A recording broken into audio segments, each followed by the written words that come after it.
एक राजा बहुत सनकी था। उसे सबसे लंबी कहानी सुनने की सनक सवार हुई। राजा के हुक्म से मुनादी कराई गई।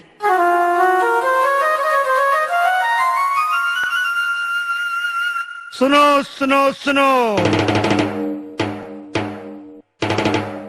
सुनो सुनो सुनो, महाराज धीराज का हुक्म है कि जो उसे सबसे लंबी कहानी सुनाएगा उसे रामगढ़ की जागीर तथा एक मुंह मांगा इनाम दिया जाएगा, मगर जिसकी कहानी लंबी ना हुई उसे कारावास में भी डाल दिया जाएगा।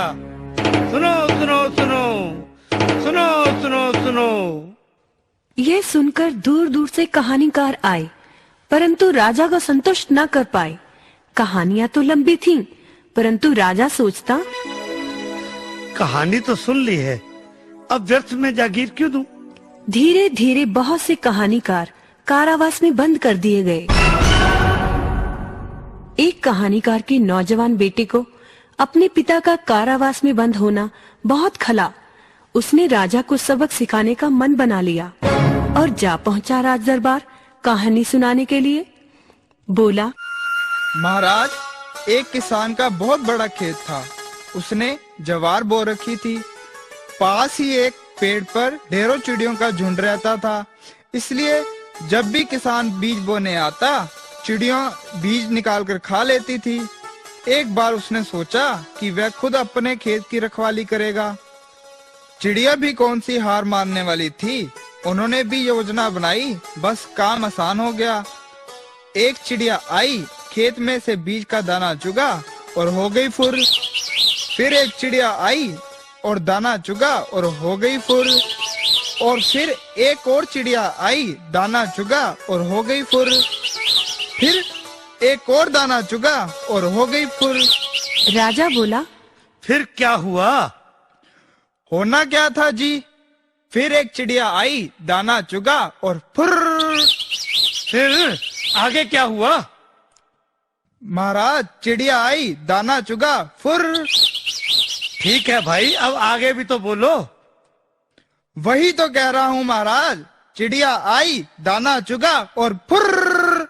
राजा को फुर फुर सुनकर बोरियत होने लगी और बोला, ठीक है, मान लिया, सारी चिड़ियां आई और उन्होंने सारे दाने चुन लिए, अब आगे भी तो बोलो। ऐसे कैसे चुग लिए महाराज?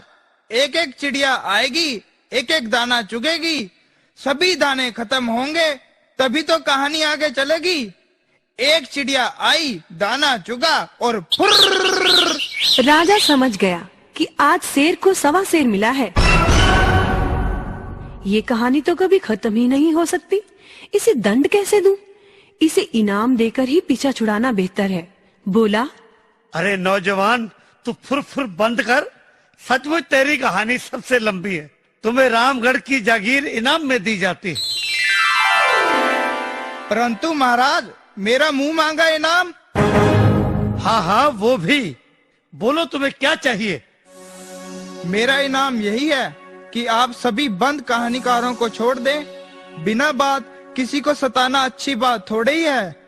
इससे राजलक्ष्मी नाराज हो जाती है और देश और राजा दोनों ही नष्ट हो जाते हैं।